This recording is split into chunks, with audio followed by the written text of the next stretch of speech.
Bonjour à tous, c'est toujours le frère Zoulou là dans les mystères, dans les révélations cachées de la parole du Dieu véritable. Aujourd'hui, je rends grâce, honneur à ce Dieu grand, glorieux et redoutable, de ce qu'il est grand, de ce qu'il est glorieux et de ce qu'il est puissant dans les annales de la création. Aujourd'hui, je vais donner un enseignement par sa grandeur, bien entendu, la puissance de la prière. Comment prier? Vous savez qu'actuellement, plein de gens ne savent pas non seulement pourquoi ils prient, ils ne savent pas aussi comment prier et l'importance de la prière. C'est quoi la prière véritable? D'autres confondent la prière et l'adoration. Moi aujourd'hui on va pas parler de l'adoration, on fera peut-être une vidéo prochaine sur l'adoration. Moi aujourd'hui on va faire une vidéo sur la prière, parce que vous voyez qu'actuellement dans les assemblées soi-disant religieuses, peu importe les confessions, d'autres personnes, un groupe de croyants récitent la prière. Mais vous savez que Dieu n'aime pas les perroquets. Les gens qui récitent, ça n'a pas d'effet devant le Père. La prière vient du cœur. Vous voyez, il faut être conscient. Donc aujourd'hui, durant cet enseignement, on va vous apprendre c'est quoi la véritable prière. La prière à l'état conscient. Donc, c'est pour ça qu'il est dit dans Proverbe 19:2 que le manque de science n'est bon pour personne. Et dans Proverbe 25:2, la gloire du Père est de cacher des choses et la gloire des rois est de sonder les choses. Et encore dans Deutéronome 29:29 que les choses cachées sont au Père et les choses révélées sont à vous, sont aux créatures, sont aux humains. Mais ce Dieu grand, glorieux et redoutable dit dans Jérémie 33:3, demande-moi. Donc c'est-à-dire il faut me prier, il faut prier, une prière consciente. Demande-moi et je te relèverai des choses cachées, des choses que tu ne sais pas. Donc, ce que vous ne savez pas aujourd'hui, c'est quoi? C'est qu'on va vous dévoiler le mystère de la prière, l'efficacité de la prière, la puissance qui se dégage dans la prière du juste avec foi et une ferme assurance. Vous voyez, plein de gens prient. Ils prient après ils disent, ah, Dieu ne les a pas écoutés. Toi qui me regardes là, souvent tu pries, tu te dis, mais Dieu n'entend pas ta prière, que Dieu ne t'écoute pas. Tu sens que ta prière n'a pas d'effet. Donc on va vous montrer le pourquoi ta prière n'a pas eu d'effet. Pourquoi il y a plein de gens qui veulent prier pour les gens qui sont malades. Ils prient avec soi-disant la foi qu'ils ressentent. Mais la guérison ne se passe pas. D'autres veulent exorciser certaines personnes. Les gens de leurs frères pour chasser des esprits démoniaques occultes. Les esprits d'irrésistibles, de confusion. Les esprits familiers. Mais ils n'arrivent pas. Souvenez-vous un moment. Quand les apôtres ont été appelés pour chasser un démon, ils n'ont pas réussi. Mais quand la personne du premier est arrivée, ils ont, bien entendu, là, chassé cet esprit. Mais plus tard, les apôtres l'ont fait comprendre, l'ont demandé, mais Seigneur, dis-nous, pourquoi n'avons-nous pas pu chasser cet esprit-là, ce démon? Le Christ leur répond, cette espèce-là ne sort que par la prière et les jeûnes. Donc, premièrement, c'est quel genre de prière? Pour ça, vous ne devez pas ignorer.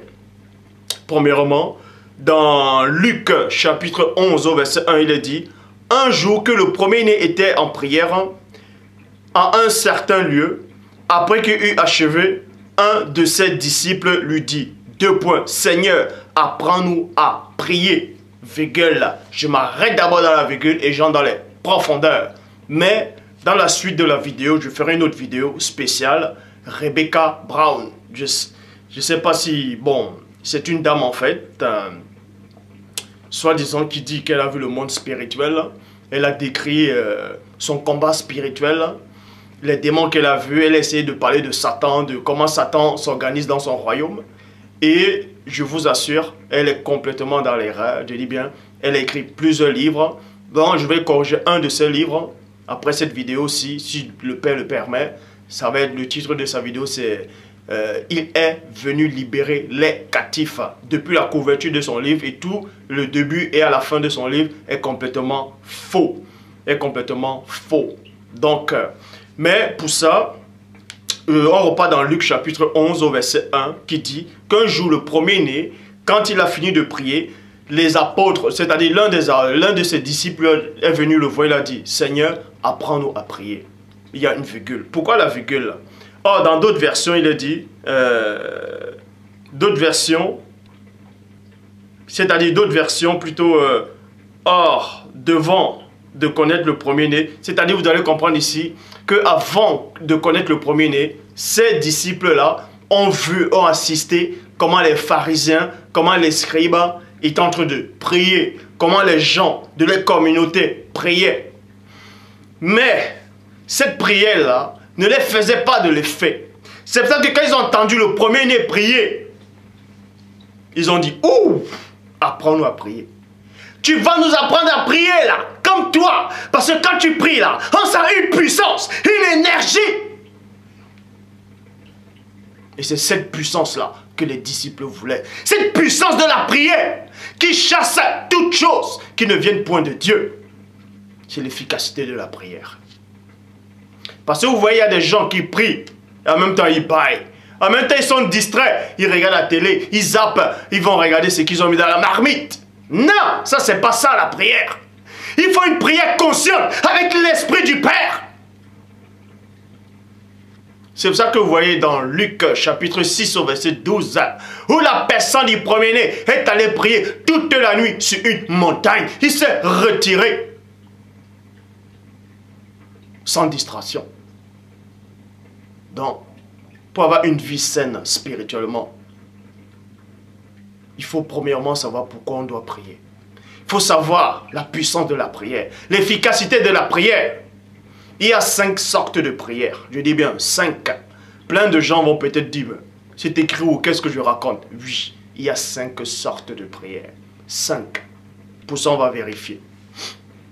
Donc, dans Matthieu chapitre 6 au verset 5 dit, lorsque vous priez, ne soyez pas comme des hypocrites qui aiment à être priés dans les synagogues et au coin des rues pour être vus des hommes. Point. Donc, le Christ dit que quand vous priez, ne soyez pas comme ceux qui sont dans les ensembles actuellement. Il y a plein de gens qui vont prier en route, d'autres vont prier pour qu'on les voit en disant, vous voyez, eux là, c'est des vrais serviteurs de Dieu. Eux là, c'est des croyants. Eux là, ils sont réellement avec Dieu. Ils obéissent à Dieu. Non, le Père ne prend pas plaisir à ces gens de prière. Vous voyez, vous allez dans les ensembles actuellement, soi-disant dans les églises pentecôtistes, évangélistes, bref, toutes sortes de confessions. Vous voyez chez les pentecôtistes, ils se mettent à prier, ils tapent sur le mur, ils se mettent à bouger, ils grondent, ils se mettent à crier. Ils pensent peut-être en force de crier ou de parler fort. C'est là que Dieu les écoute. Non, Dieu ne vous écoute pas. Ça, c'est pas ça la prière. Il faut une prière consciente. Il faut être conscient que vous vous adressez au divin Père. Et cette conscience-là vient comment? C'est pour ça que les disciples, un des disciples a dit, apprends-nous à prier, apprends-nous. Montre-nous comment on doit prier. Parce que dans ta prière, là, quand tu écoutes, quand tu entends, il y a une puissance qui se dégage. Ils ont la chair de poule quand le premier-né parle. Ils disent, ouf, on veut être comme toi. Donc, ne soyez pas comme des hommes, des hypocrites, qui veulent prononcer de belles phrases devant des gens, devant des sœurs et des frères et des pères et des mères, pour bien articuler des phrases qui sonnent bien en disant, ouh, ce frère est béni, il prie bien. Dieu s'en tape de ça. Je le dis. Même les anges qui portent la prière pour l'amener devant le Père, les anges ne portent pas cette prière. Les anges là, ils s'en tapent de ça. Et Christ les appelle des pharisiens. Je vous le dis en vérité, ils reçoivent leur récompense. Verset 7. En priant, ne multipliez pas de vaines paroles comme les païens qui s'imaginent qu'à force de paroles, ils seront exaucés. Point. D'autres font des cellules de prière, des nuits de prière. Ils vont passer toute la nuit pour prier. Multiplier des phrases qui ne servent à rien. En pensant que quand ils vont prier longtemps, Dieu va les écouter. Mais Dieu ne vous écoute pas. Ce n'est pas parce que dans Luc 6, 12, Christ, le premier-né, a passé toute la nuit sur une montagne à prier au Père, que forcément vous allez faire des nuits de prière aussi et Dieu va vous écouter. Non. Donc on va vous montrer c'est quoi la prière. L'efficacité de la prière. Vous devez prier avec conviction, avec précision et dans le respect. Vous ne devez pas être distrait quand vous priez. Et on va vous montrer, durant l'enseignement, avec l'Esprit du Père que les apôtres ont reçu dans Jean 20, 22, qu'il y a 5 sortes de prières. 5. Jacques chapitre 4 verset 3. Vous demandez et vous ne recevez pas parce que vous demandez mal, virgule, dans le but plutôt de satisfaire vos passions. Donc Jacques vous dit ici que vous demandez et vous ne recevez pas ce que vous avez demandé à Dieu. C'est parce que vous demandez mal. Maintenant, comment on doit faire pour bien demander? C'est quoi demander mal? Vous venez devant Dieu. D'autres viennent et disent, ah papa, je te remercie parce que tu es grand, parce que tu es amour, parce que tu es bon. Ils multiplient des phrases. Après ils disent Amen. Ça c'est pas ça la prière. Vous ne laissez même pas Dieu vous répondre. Mais la prière c'est la conversation directe, consciente avec le divin Père. Quand vous conversez avec quelqu'un, laissez-lui au moins l'occasion de vous répondre. Ne parlez pas blablabla, Amen. C'est pas ça. Apprenez à écouter l'autre. Apprenez à écouter. Ne vous pressez pas à ouvrir la bouche pour parler. Dieu ne vous écoute pas dans ce cas.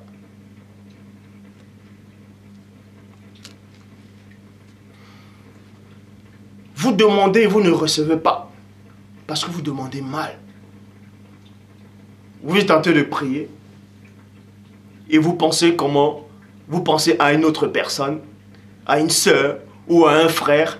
Vous êtes distrait. Vous pensez à votre argent. Vous pensez que vous avez mis une marmite au feu, que vous devez surveiller la viande ou le poulet ou le poisson qui est en train de cuire. Vous êtes en train de prier. Vous pensez à une émission qui doit commencer il y a 5 minutes. Dans 5 minutes. Donc vous priez vite. Ça c'est quoi ça? Vous vous moquez de qui là? De Dieu? Dieu ne vous regarde même pas. Même les anges qui doivent porter la prière ne la portent même pas, ne vous écoutent même pas. Vous priez mal. D'autres ils sont là en train de prier et ils envoient des SMS en même temps. Ils regardent le portable. C'est quoi ça? C'est ce que vous appelez la prière? Vous croyez que Dieu est votre égal? Vous savez qui est Dieu? Quand je dis le Dieu que vous adorez, soi-disant que vous priez dans ce monde-ci, n'est pas Dieu. Continuez donc à prier votre faux Dieu là. Ah, Jésus est Dieu. Depuis quand il est Dieu? Vous rigolez ou quoi? Vous priez mal. L'adoration et la prière ne reviennent qu'au Père. Je le dis. Je le dis. Donc, vous devez comprendre ici, dans Luc chapitre 11 au verset 1, il est dit, c'est-à-dire ils ont dit, apprends-nous à prier comme Jean l'a appris à ses disciples, comme Jean-Baptiste a appris à prier à ses disciples. Parce que Jean-Baptiste était un maître. Il était rempli de l'Esprit Saint depuis sa naissance. Donc il connaissait l'importance de la prière, la puissance de la prière. Élie le Tishbite était un homme aussi de la même nature que vous, selon ce qui est écrit. Mais lui priait avec intensement. Il avait compris la puissance de la prière. Christ aussi était obligé de prier. C'est pour ça qu'on va aller dans la Bible du Semeur, dans Ephésiens 6, 18, qui dit, en toutes circonstances, faites toutes sortes de prières et de requêtes sous la conduite de l'Esprit. Point. Faites-le avec vigilance. Vigilance, c'est quoi? C'est attention, concentration. Voilà. Et constance. Et intercéder pour tous ceux qui appartiennent à Dieu. Donc, on vous apprend ici dans Ephésiens 6, 18 que en toutes circonstances, faites toutes sortes de prières. Il est précisé ici qu'il y a plusieurs sortes de prières. Et ces plusieurs sortes de prières-là, c'est 5. Il y a 5. Quand Paul de Tarse vous dit ici qu'il y a plusieurs, faites toutes sortes de prières, si on analyse avec l'Esprit du Père, bien entendu, il y a 5 sortes de prières. 5. Pour ça, on va les énumérer. Donc, l'enseignement ne fait que commencer. Jean chapitre 17 au verset 9. Le premier dit ici, c'est pour eux que je prie. Pourquoi il dit cela? Parce que dans Éphésiens 6, 18, il dit, priez pour tous ceux, c'est-à-dire, dans d'autres versions, il dit, priez pour tous les saints, priez pour ceux qui appartiennent à Dieu. Et le premier-né le savait aussi, c'est pour ça qu'il est dit dans Jean 17, 9, c'est pour eux que je prie. Eux, c'est qui? C'est les apôtres qu'il a choisis. Je ne prie pas pour le monde, mais pour tous ceux que tu m'as donnés parce qu'ils sont à toi. Donc, Christ prie ici là pour les apôtres aussi, pour les saints. Vous voyez? Pour les saints. Maintenant, on va voir les 5 sortes de prières. Une prière, c'est quoi? Ce n'est pas une récitation. Une prière, ce n'est pas des incantations, vous mettez des bougies, vous faites des incantations, ou vous lavez le visage, ou bien, non, ça, c'est pas ça. La véritable prière vient de l'esprit. C'est pour ça qu'on vous dit ici, que quand vous priez, vous devez être par l'inspiration du Saint-Esprit. Vous devez prier par le Saint-Esprit. C'est le Saint-Esprit du Père qui doit vous assister. Sinon, s'il n'est pas là, vous allez tâtonner, vous allez prier n'importe comment et Dieu ne pourra pas vous écouter parce que vous allez prier en tant que chair, en tant qu'humain. Or, la prière consciente vient de l'esprit. Il faut que votre esprit soit en contact avec l'esprit du Tout-Puissant pour plaire à Dieu. Parce que la chair a des désirs contraires à ceux de l'esprit. Or, si vous priez selon l'homme animal, vous ne pouvez pas plaire à Dieu. Or, si vous priez selon votre esprit qui est en vous, avec la complicité de l'esprit du Père, vous saurez comment plaire à Dieu. Vous saurez comment prier, comment demander. Et vous allez voir les résultats, la puissance de la prière. Matthieu chapitre 6, verset 9 à 13 dit, on va commencer par la toute première prière, parce qu'il y a 5 sortes de prières. Matthieu chapitre 6, verset 9 à 13. Vous donc, priez ainsi, 2 points. Notre Père qui est aux cieux, virgule, fais connaître à tous qui tu es, virgule. Je m'arrête dans la virgule et j'entre dans les profondeurs. Donc, il y a une prière que les catholiques, presque tout le monde essaie de réciter. Notre Père qui est aux cieux, que ton nom soit sanctifié, que ton règne vienne, que ta volonté soit faite sur la terre comme au ciel. Donne-nous aujourd'hui notre pain quotidien, pardonne-nous nos offenses, comme nous pardonnons à ceux qui nous ont offensés. Ne nous introduis pas dans la tentation, car c'est à toi qu'appartient le règne, la puissance au siècle des siècles. Les gens récitent cette prière sans savoir c'est quoi véritablement cette prière. Cette prière-là se résume en 5 prières. Dans cette prière-là, que le Christ, que le premier-né, enseignant à ses apôtres, notre Père qui est aux cieux, c'est 5 prières. Dans cette prière, il y a 5 prières dedans. Et c'est une puissance incroyable dans le plan spirituel. Et Dieu vous fait grâce aujourd'hui de vous montrer cette puissance. Il faut être conscient. Quand vous priez, il faut être conscient. Ne soyez pas distrait, ne soyez pas désordonné. Quand vous priez, il faut être conscient que vous vous adressez à Dieu. Et il ne faut pas prier avec votre raisonnement, avec votre tête, votre cerveau humain. Mais il faut être un avec l'esprit. Donc, on va décortiquer les 5 prières. Les 5 prières qui se résument dans notre Père qui est aux cieux.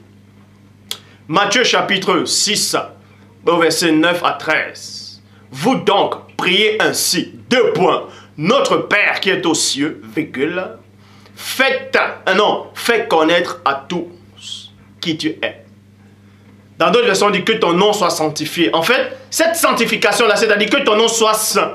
Ça veut dire, fais connaître à tous qui tu es. Vous voyez, ça c'est la première prière d'abord. C'est pour ça qu'on commence d'abord par là. Bon, c'est pour ça que dans d'autres versions, on dit que ton nom soit sanctifié. Ézéchiel chapitre 36 au verset 23 dit, je sanctifierai mon grand nom qui a été profané parmi les nations, et que vous avez profané au milieu d'elles. Et les nations sauront que je suis l'Éternel, dit le Seigneur l'Éternel, quand je serai sanctifié par vous à leurs yeux. Point. Donc ici, se sanctifier ici, là, à les yeux, c'est-à-dire que Dieu doit se révéler, Dieu doit se montrer. On doit montrer au monde, on doit montrer dans le peuple de Dieu qui est Dieu. C'est ça la sanctification du nom du Père. Que ton nom soit sanctifié. Donc, Dieu doit montrer qui il est. Donc quand tu pries, tu dis, Père, fais-moi voir ta gloire. Je veux te connaître. C'est ça la première prière, la puissance. Parce que le plus grand commandement dit quoi? Aime l'Éternel ton Dieu. Aime le Seigneur ton Dieu de toute ta force. Comment tu vas aimer quelqu'un que tu ne connais pas? Pour le connaître, il faut qu'il se révèle à toi. C'est pour ça que Christ dit ici, dans Matthieu chapitre 6, verset 9 à 13, Notre Père qui est aux cieux, fais-moi connaître qui tu es. Ça veut dire que ton nom soit sanctifié. C'est ça la puissance de la prière. Donc arrêtez de prier en désordre. Il faut être conscient quand vous priez. Il faut savoir c'est quoi la prière. Tout est spirituel. Donc il y a 5 sortes de prières. Dans notre Père, c'est 5 sortes de prières. Il faut les décortiquer et fusionner avec. Être conscient de ces phrases, de ces mots, de ce partage. Quand vous ouvrez la bouche pour vous adresser à Dieu, faites attention à ce que vous dites. Ne vous pressez pas à ouvrir la bouche et à commencer à bégayer après. Tu pries, tu te mets à te gratter, tu bailles, oh, le téléphone sonne, ouais, tu réponds. C'est quoi ça? Il ne faut pas être distrait. Donc, la première prière ici, c'est notre Père qui est aux cieux. Donc, reconnaître que Dieu est souverain, qu'il n'y a qu'un seul Dieu. Parce que le Christ le dit dans Jean 17,3, la vie éternelle consiste à te connaître, toi, le seul véritable Dieu. C'est la puissance de la prière. Reconnaître que Dieu est souverain. Il est l'unique. Il est le tout-puissant et le très-haut. À toi soit l'honneur, la gloire, la puissance et la majesté. Ô Père, qui vit inexplicablement hors de toute réalité. Et ensuite vous dites, fais-moi connaître ta puissance. Fais-moi connaître qui tu es. Et c'est dans l'esprit. C'est le Saint-Esprit qui te fera ressentir qui est Dieu. Et c'est par le Saint-Esprit que tu connaîtras le Père. Qu'il est le souverain. C'est ça, la première prière. Et c'est la plus grande prière. C'est la prière la plus puissante, premièrement. Donc il y a 5 sortes. C'est ça. Donc le Père doit sanctifier son nom, donc il doit se faire connaître. Verset 10 de Matthieu 6 dit quoi? Que ton règne vienne. Ça veut dire quoi? Ça c'est le deuxième. C'est la deuxième prière. C'est la deuxième étape, plutôt. Que ton règne vienne, ça veut dire quoi? Ça veut dire que la présence. Ça signifie quoi? La présence totale de Dieu dans les cœurs. Que ton règne vienne, ça veut dire quoi? C'est la présence totale de Dieu dans le cœur. Premièrement, que tu dois connaître Dieu. Et quand tu vas le connaître maintenant, il doit être avec toi. Sa présence doit être dans ton cœur. C'est pour ça qu'il a dit que chacun sur la terre fasse ta volonté comme elle est faite dans le ciel. Pour faire la volonté de Dieu. Si tu n'as pas l'Esprit de Dieu en toi, tu ne peux pas faire la volonté de Dieu. Donc il faut que la présence de Dieu habite en toi pour plaire au Père que tu as premièrement connu. Ézéchiel 33, verset 11. Dis-leur, je suis vivant. Dit le Seigneur, l'Éternel. Ce que je désire, n'est-ce pas que le méchant... Est-ce que le méchant meurt? C'est qu'il change de conduite et qu'il vive. Vous voyez? Quand vous allez connaître la deuxième étape de la prière, c'est-à-dire Dieu va habiter en vous. Vous allez voir, c'est-à-dire quand Dieu va habiter dans vos cœurs, quand Dieu va habiter dans votre moi divin, c'est là où vous allez aimer les autres. Vous allez facilement bien intercéder pour les autres.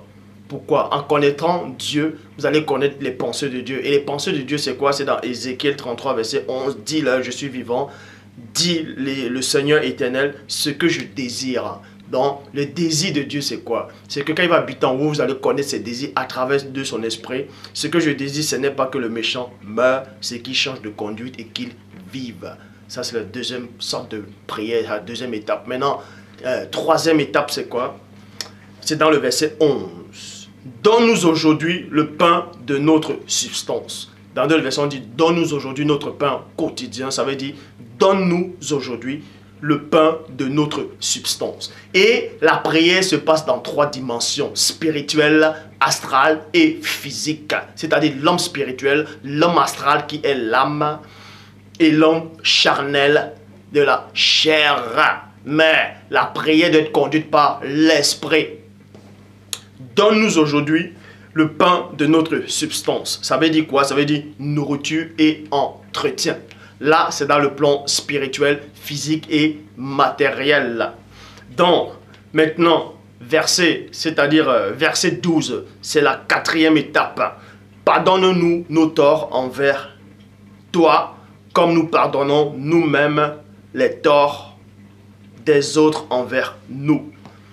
Donc, verset 13, c'est la cinquième étape de la prière. Ne nous permet pas, non, et ne permet pas que nous soyons tentés. Point. Mais libère-nous. Mais libère-nous de l'esprit du mal. Vous voyez? Maintenant, pourquoi on vous dit ici, dans notre version, ne nous soumets pas à la tentation, mais délivre-nous du mal. Délivre-nous du malin. Dans notre version, délivre-nous de Satan, ainsi de suite. Mais si vous êtes enfant de Dieu, comment se fait-il qu'on vous délivre encore? Ça veut dire que vous êtes encore esclave quelque part. Ça veut dire qu'il y a un truc qui ne va pas. Bon, là, ce sont les 5 étapes de la prière. Maintenant, ça, c'est 5 étapes de la prière. On va maintenant bien les décortiquer. Dans tout ce que j'ai dit là, c'était l'introduction. On va entrer plus en profondeur avec l'Esprit de Dieu pour vous révéler les mystères de la prière. Que tout ce que le Christ a annoncé là, les patriarches, les prophètes avaient déjà accompli cela.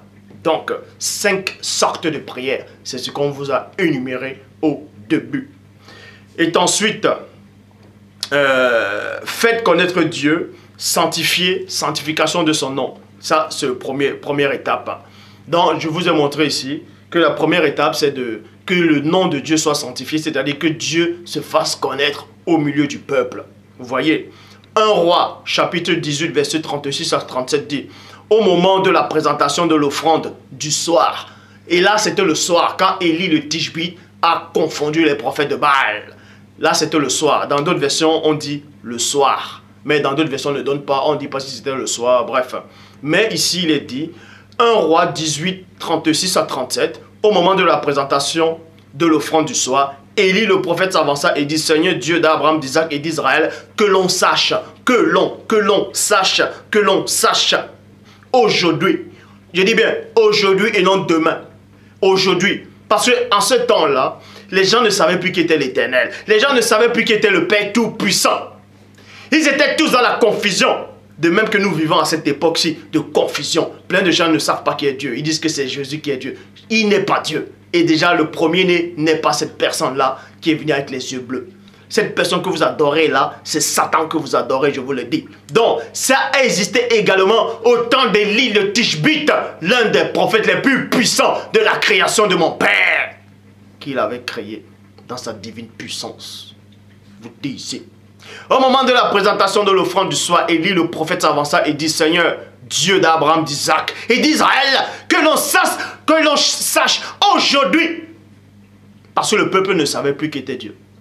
Mais aujourd'hui, il devait savoir, de même que Dieu maintenant, il permet par son Esprit Saint, que dans les derniers temps de la fin, il se fait encore connaître par la parole que son serviteur annonce. Sa parole authentique qu'il est en train d'annoncer. Et tous ceux qui viennent faire des vidéos, ce sont des faux prophètes de Baal. On ne dirait même pas faux prophètes parce qu'ils ne peuvent même pas avoir le titre de prophète. Ce sont des marionnettes de Baal. Donc Élie ici, il doit venir. Je vous enverrai Élie. Et Dieu vient rétablir sa parole. Il vient sur la terre dans les derniers temps de la fin. par sa parole. Que son serviteur annonce la parole originelle, authentique. Que l'on sache aujourd'hui, et c'est aujourd'hui dans les temps où nous vivons, toi qui me regardes là, c'est aujourd'hui que la parole du Père Tout-Puissant, véridique, est en train d'être annoncée.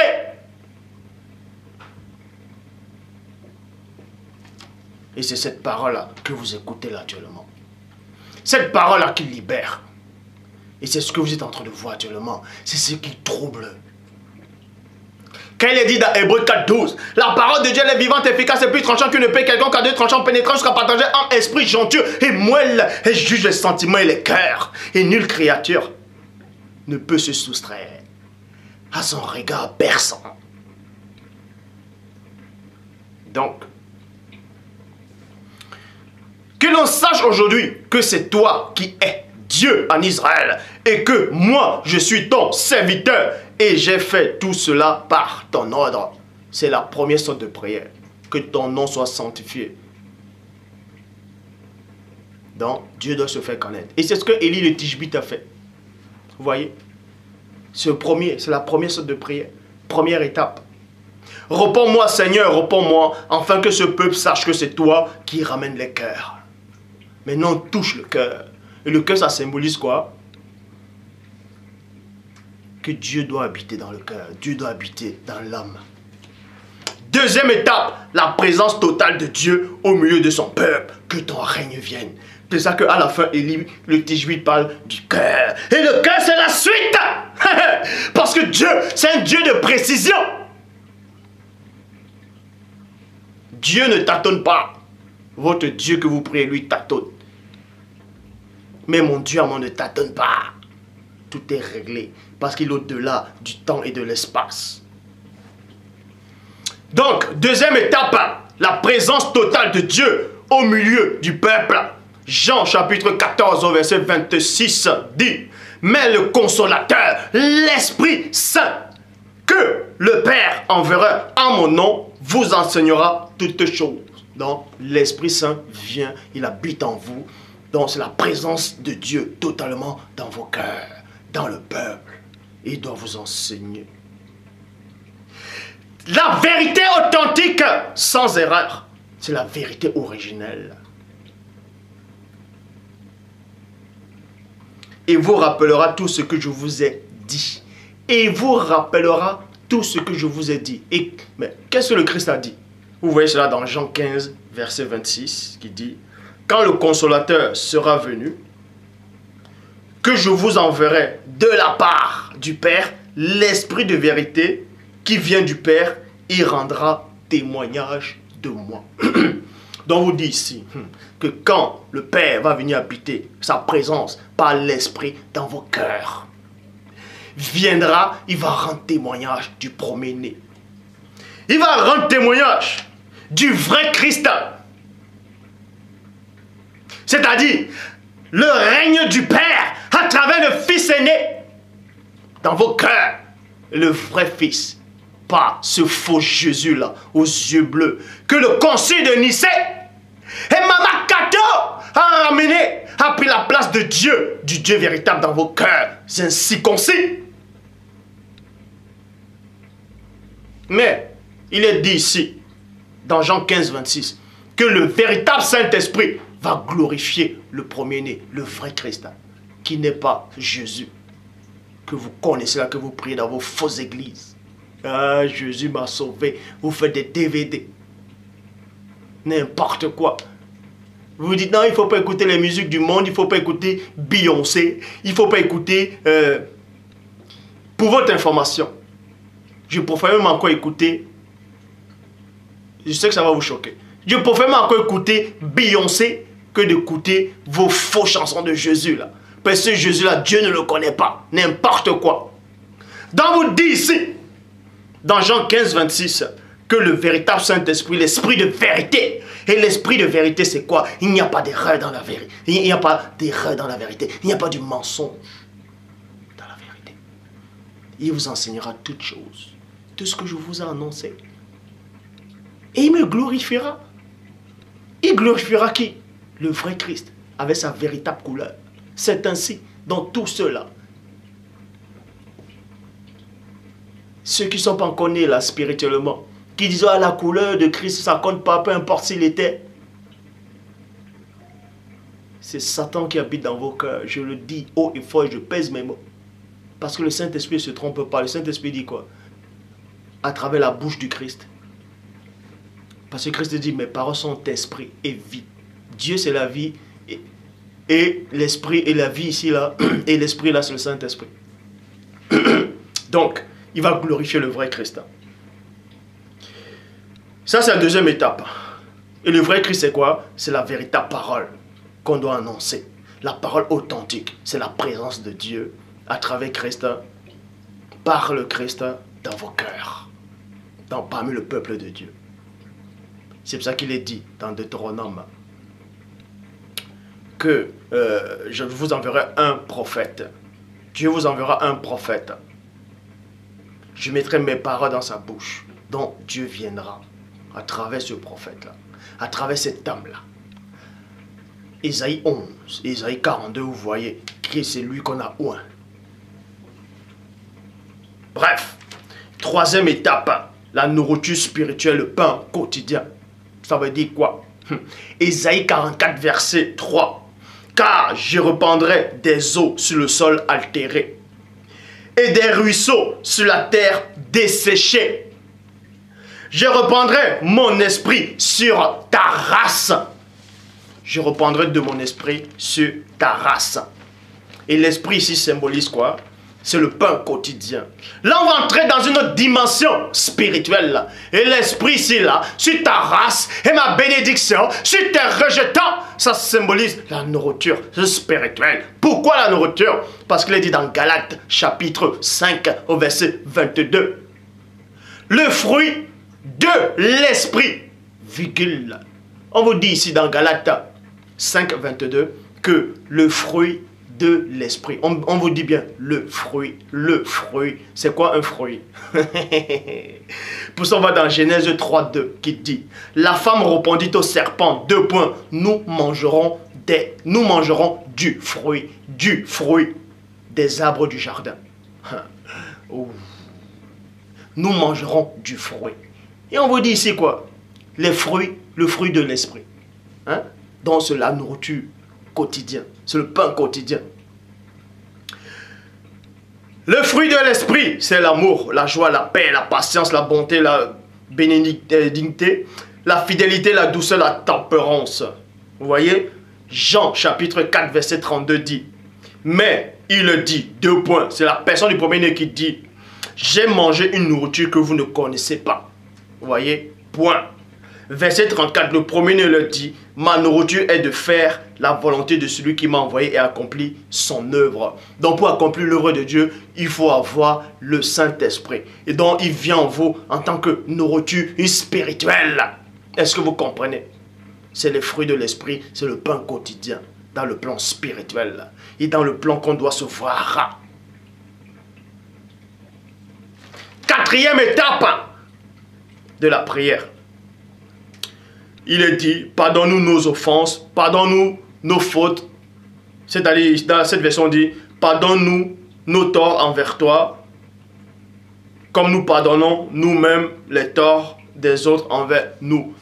Mais d'autres versions disent: pardonne-nous nos offenses, comme nous pardonnons à ceux qui nous ont offensés. Jean, chapitre 6, verset 14 dit: si vous pardonnez aux hommes leurs offenses, virgule, votre Père céleste vous pardonnera aussi.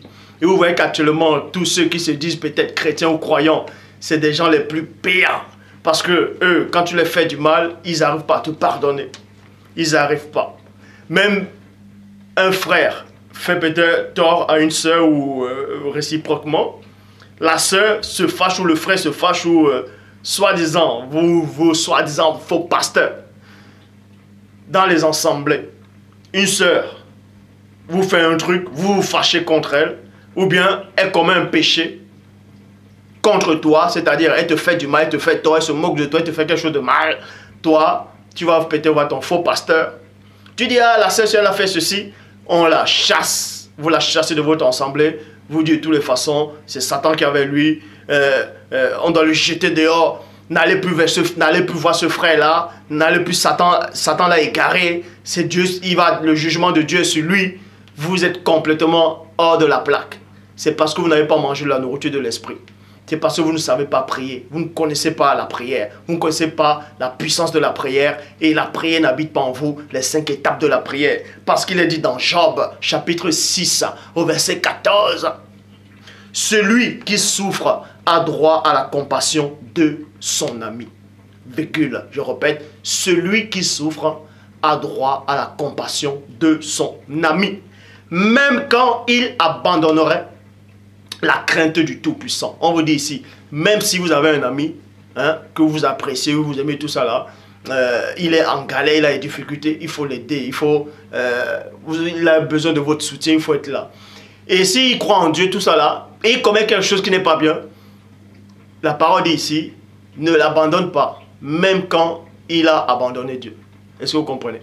Ça ne veut pas dire que vous allez accepter ce qu'il fait quand il a abandonné Dieu, mais quand il est en difficulté, il faut néanmoins l'aider. Parce que Dieu fait pleuvoir sur les bons, sur les méchants.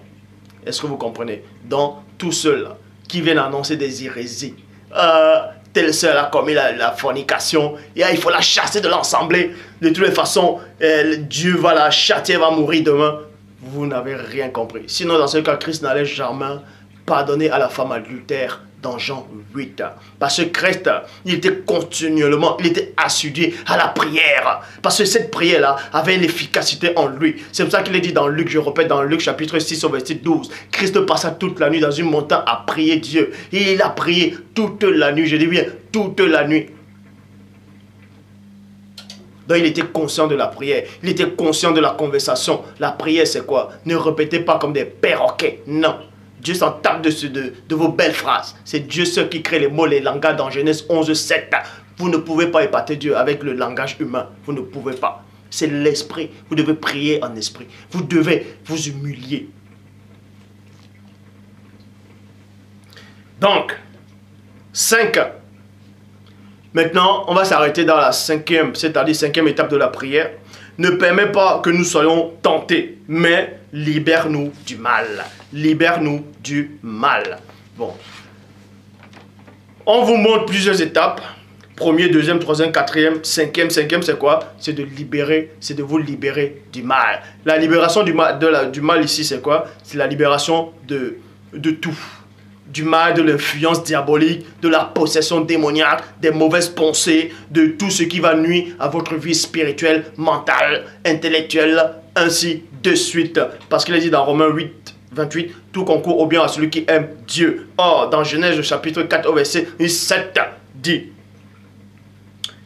si tu fais ce qui est bien, c'est dans la Bible des peuples, si tu fais ce qui est bien, tu pourras relever la tête. Mais si tu n'agis pas bien, le péché est couché devant ta porte, prêt à se jeter sur toi. C'est à toi de le dominer. On vous dit ici que délivre-nous du mal. Délivre-nous du mal. C'est la 5e étape. Délivre-nous du mal. Bon, c'est ce qui s'est passé ici là par rapport à la personne de Caïn. Caïn était déjà sous l'influence du mal. Il était sous l'influence du monde occulte. Il était sous l'influence de l'ancien jadis chérubin ouin, du premier déchu. Mais le Père lui donne néanmoins. Parce que la parole dit, avant de venir vers Dieu, avant de demander quelque chose à Dieu, Dieu sait déjà ce que tu en as besoin. Il sait déjà ce que tu en as besoin. Il sait déjà. Il sait déjà. Donc, Dieu savait déjà ce que Caïn avait besoin ici là. C'était la délivrance. C'est pour ça qu'il dit, le péché est couché devant ta porte, prêt à se jeter sur toi. C'est à toi de le dominer. Maintenant, Dieu lui donne le pouvoir, Dieu lui donne la puissance. Avant que Caïn ne lui demande même, avant que Caïn puisse même penser un seul instant qu'il peut lui demander de l'enlever tous les désirs qu'il ressent là, Dieu lui donne néanmoins, Dieu l'avance, c'est-à-dire Dieu le dévance. Parce que Dieu est le maître du temps, de l'espace, des circonstances. Dieu lui dit, c'est à toi de dominer, c'est plutôt à toi de dominer. Bible du peuple, du semeur, maîtrise-le. Hey, Dieu! La Bible du semeur le dit, maîtrise-le. Bible parole de vie, si tu agis bien, tu peux te permettre, tu peux te remettre debout. Si tu n'agis pas bien, le péché est comme un animal couché à la porte. Il attend en cachette. Il attend en cachette, prêt à t'attraper. Mais toi, sois plus fort que lui. Mais toi, sois plus fort que lui. Bible de l'épée dit, si tu fais bien, ta présence, si tu fais bien, ta présence ne sera-t-elle pas restaurée? Donc Dieu vous dit ici que si tu fais bien, si tu agis bien selon lui, ta présence va être restaurée. Restaurer c'est quoi? Ta présence va être restaurée devant lui. Donc ta position va être restaurée devant le Père dans le plan spirituel. Et quand ta position est restaurée devant Dieu, le monde occulte aussi verra ta position comme elle est restaurée devant le Père. Ils vont trembler devant toi parce qu'ils sauront que tu as le pouvoir sur eux. C'est pour ça qu'il est dit dans Ésaïe chapitre 54 verset 17. Toute âme forgée contre toi sera sans effet. Et dans Nombre 23, 23, l'enchantement ne peut rien contre Jacob. Et la divination contre Israël. Et dans Luc 10, 19, voici je vous ai donné le pouvoir de marcher sur les serpents et sur les scorpions. Et sur toute puissance de l'ennemi, rien ne pourra vous nuire. Parce que Adam avait reçu le pouvoir de dominer sur le bétail, sur les reptiles, sur les oiseaux des cieux. Et Caïn, lui, a reçu le pouvoir de dominer dans le plan spirituel. Mais ils n'ont pas utilisé ce pouvoir. C'est pour ça que la personne du premier-né vient, il a marché sur l'eau, il a défié les éléments pour vous montrer que voici le pouvoir que on avait remis à Adam et que j'utilise. Et ce pouvoir-là, c'est le pouvoir est à vous. C'est pour ça qu'il redit encore à ses disciples, voici je vous ai donné le pouvoir de marcher sur les serpents, sur les scorpions. En quel moment? Le Père avait dit ça à Adam, de marcher, de dominer sur les oiseaux, sur les bétails, sur les reptiles, sur tout ce qui vit. Alors, c'est sur le pouvoir, sur les serpents, sur les scorpions. Maintenant, sur toute puissance de l'ennemi, c'est ce qu'on a donné à Caïn. Donc, Christ combine les deux puissances-là. Le pouvoir spirituel, le pouvoir astral et le pouvoir physique est à vous. Mais pour l'utiliser, il faut être conscient des 5 étapes de la prière. Quand vous priez, ne doutez pas. Allez devant Dieu. Ne doutez pas. Donc, la prochaine vidéo, ça va être sur le livre de Rebecca Brown. Parce qu'elle raconte des hérésies dans son livre. Elle écrit plein de livres. Il est venu libérer les captifs, un vase d'honneur, préparer la guerre. Il y en a tellement que je vais corriger d'abord. Il est venu libérer les captifs. Parce qu'elle raconte des hérésies là-dedans. Bref, que le Père Tout-Puissant dans sa divine puissance soit glorifié et se manifeste dans vos cœurs. Et que Dieu puisse vous libérer. Car le plus grand souhait de Dieu, c'est qu'aucun méchant puisse mourir. Car Dieu ne crée pas l'humain pour que l'homme aille dans une damnation éternelle. Ça, c'est ce que vos faux pasteurs viennent vous raconter. Arrêtez ça définitivement. Donc, il faut prier Dieu. Il faut, déjà avant de prier, demander, glorifier d'abord le Père et demander à Dieu de vous apprendre, de vous donner le mystère de la prière. Parce qu'il y a plusieurs étapes de prière. Il y a plusieurs étapes. Il y a plusieurs étapes. Il y a plusieurs étapes. Ils sont les 5 étapes. Mais quand vous maîtrisez cela par l'Esprit de Dieu, bien entendu, c'est-à-dire le Saint-Esprit de Dieu vous donne cette révélation, cette capacité surnaturelle et puissante. Vous allez renverser les forteresses. Quand vous allez prier, vous pouvez faire trembler le mur. Vous allez sentir une puissance qui va se dégager. Et votre ange protecteur, l'ange qui est autour de vous, va vous regarder et va dire, ouf, tu es mon gars.